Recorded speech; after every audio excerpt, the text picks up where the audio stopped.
Pokemon. A huge part of a lot of our childhoods and a generally big part of my adulthood nowadays.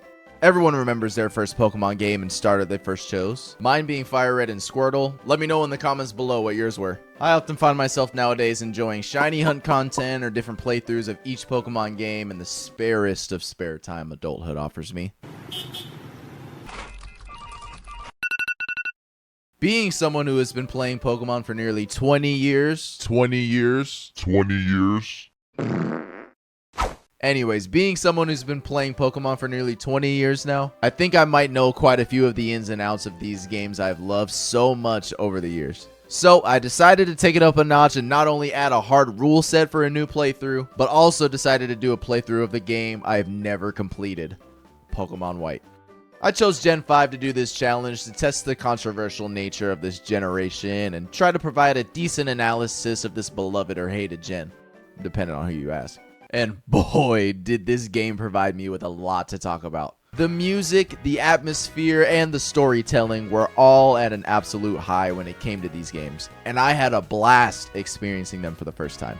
But enough of the Yap Fest, let's go ahead and hop into the rules of the Nuzlocke. For those of you who do not know the rules of a hardcore Nuzlocke, I provided a more in-depth explanation of them in the description. Essentially, when your Pokemon faints, it's dead and has to be boxed permanently for the run. You can only catch the first Pokemon you encounter per route, and you must nickname it to kind of help connect you to your Pokemon or whatever. The battle mode has to be on set. No items can be used in battle except for held items. And finally, I cannot overlevel past the gym leader's highest level Pokemon. But with all of that out of the way, let's see if I can take on and beat my very first hardcore Nuzlocke playthrough of Pokemon White. We start off the run with our first of many difficult decisions.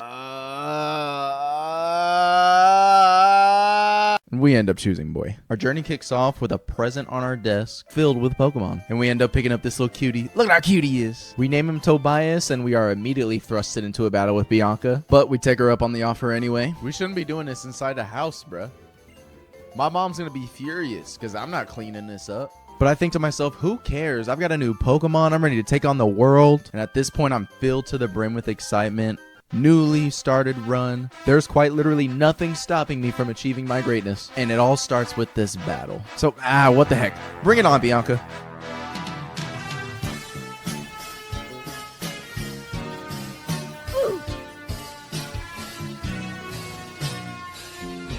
Okay, so technically the run doesn't actually start until we have Pokeballs, so we're good. Oshawott, you're lucky you're not named yet, because we would have had to restart the run. Sharon wants to battle next, and, well, we were a little pissed off from last battle. Cooked them up and left no crumbs. Bianca and Sharon end up storming out, and they end up leaving me with this mess of a room. Sorry, Mom, off to conquer the world and catch all the Pokemon. I'm literally never coming back here again. Bye! We end up catching up to Bianca and Sharon, who are waiting for us in the professor's lab, and who is that?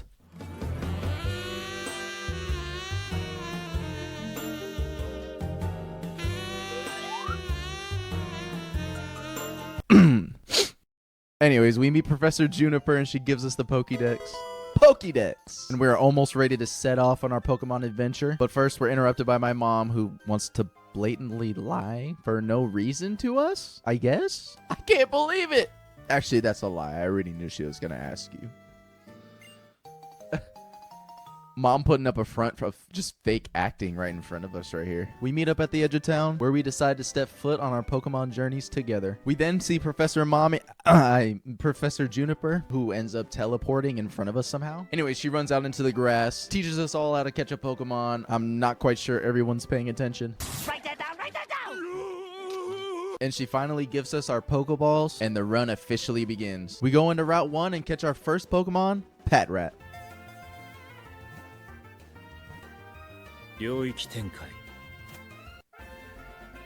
Let's go. First catch of the run. You know, I kind of wanted Lillipup, but it is possible that we get Lillipup down the road, you know. We catch Patrat and we name him Brandon. Now let's see how long it takes for everyone to figure out the theme of our named Pokemon. We pick up a call on the transceiver and it's Professor Mommy. Hi. Wait. Sharon, what is that? Yo, look at Sharon's forehead. Boy, you can land a plane on that. Deadass, you could put a whole housing complex there, dude. Sorry, that was a random stray for Charon. I'm sorry, man. I'm sorry, bro. I didn't even pay attention to anything that they said. I was too distracted by my man's head. What? We make it into a Cumula town where we find this crowd just kind of standing there when some guy dressed like a monk comes up and starts preaching. He definitely looks not suspicious. This guy pretty much yaps about a whole lot of nothing, and then him and his posse end up leaving town. And not long after, we're confronted by this green hair guy who tries to challenge our ideals and beliefs on Pokemon and then battles us. We find out his name is N, and we're thrust into our first battle of the run. He sends out Purloin, who scratches. I send out Tobias, who tackles. He scratches again, and I tackle again. And I end up getting a crit on tackle, and the battle's over. He scurries off with his tail tucked between his legs, and we end up exploring around the town a little bit, where we end up finding some pretty cool stuff. Oh, wait, they added it. Yo, they were kind of eating. That was kind of good. We then stumble across this house that gives us our second big decision of the run. Pokemon Rock, Paper, Scissors. Let's play Pokemon Rock, Paper, Scissors. Okay. Give me water. Oh! One day, kid, but that day is not today. After draining all the confidence from this poor girl and her one hobby, we make our way to Route 2, where we get another call from our mom. And for some reason, she feels she needs to call us when she's quite literally steps away from us. Did you just say I needed to stop and talk? What? Why are you calling me when you're right behind? Mom's jump scaring me. Are you kidding me? Anyway, she gives us our shoes, where we make our way to the grass and find our second encounter of the run, a Lillipup. We catch him and name him Hop because, well, he hops. Yo, imagine we get a shiny Pokemon in this run. We got one in our Gen 1, Gen 3, Pokemon Fire Red. We got shiny Pidgey at some point. That was pretty dope. Bring it on, youngster. We're not even going to elaborate on that. With the way 2024 is looking, we can't even mention the word youngster. We defeat the rest of the trainers on Route 2, and just as we're about to make it to the city, Bianca wants to battle. And if I recall correctly, she handed us the first L of the run. And I know for a fact Tobias has something to prove. Tobias ends up hosing down both of her Pokemon, gets his get back, and we manage to stumble our way into Striation City. Now we try to go look for the gym, only to be met by some guy saying that they're in the trainer school. So we enter the trainer school, but there's no gym leader. But there is Charon. He challenges us to a battle where Hop ends up taking out his Snivy, and Tobias ends up taking out Purloin. Charon, I will see you in hell. Don't look at me like that. We hand over Charon's second L of the run, and we end up heading over to the Dream Yard, where we defeat a couple of those Plasma Grunts, and we end up getting a free Pansear. We name him Kiawe, and we end up in Striation City, where we... Okay, well, there's the gym leader. We realize we're a little underleveled for this fight, so we end up back at Route 2 training up, and you won't believe what happens. I wonder if they'll ever come out with dual-typed gym leaders. So, you know, they could just do like a normal gym, or like normal gym mixed with a fire gym, and then they can have like a couple fire Pokemon and a couple normal Pokemon.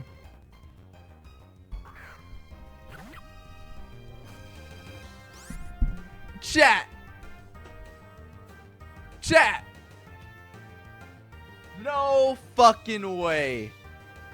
There's no way, dude. Shiny Lillipup? Oh my goodness. What? It's been like a couple hours? What are the odds? I don't even know how many Pokemon in total I've encountered.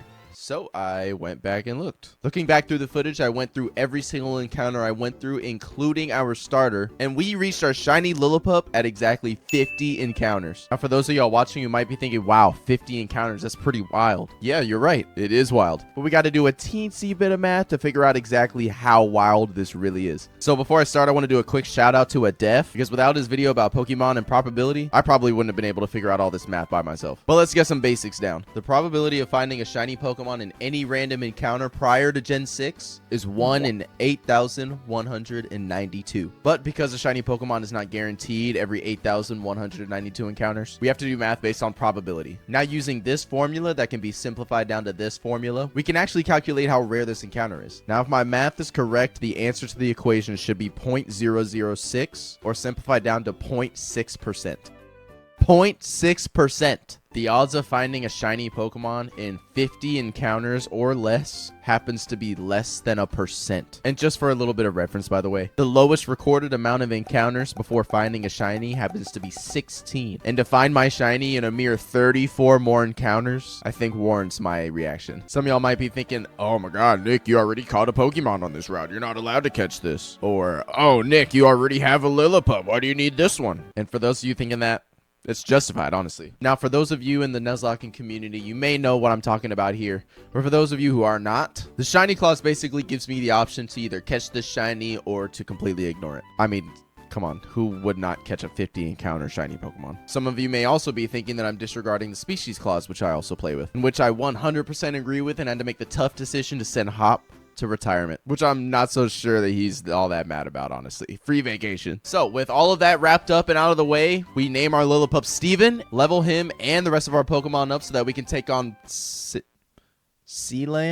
Kylan, Salon. I don't know. Don't ask me. Sillin leads with a Lillipup, we lead with Tobias, and the battle has begun. Lillipup starts the battle with a workup, and we follow up with a decent water gun. His Lillipup goes for a bite for mid damage, and we follow up with another water gun. Silent then opts to use a potion, in which he clearly doesn't understand the rules of a hardcore Nuzlocke, and we end up hitting him for a few water guns that bring him down to a sliver, and then we tank a bite that activates our Oranberry, bringing us back into safe range. Then Lillipup's ability activates Pickup, which I guess it can do during battle. We end up taking him out with a water gun, and he goes to send out his ace. Salon sends out Pansage, where I opt to switch into our elemental monkey, Kiawe. Pansage then sets up 2 workups, but that does not scare Kiawe one bit. We blast Pansage with 4 Incinerates, defeat Nail Salon, and we claim our very first gym badge in our Pokemon Black Hardcore Nuzlocke. First badge!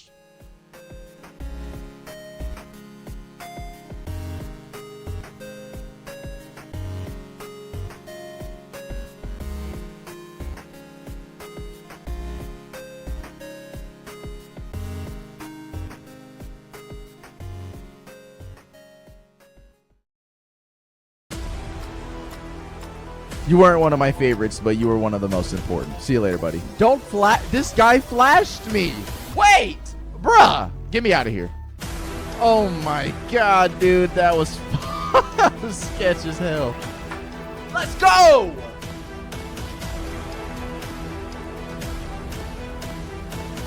Yo, I haven't even paid. What the fuck just happened? What just happened? I missed it. It's over. Oh my goodness.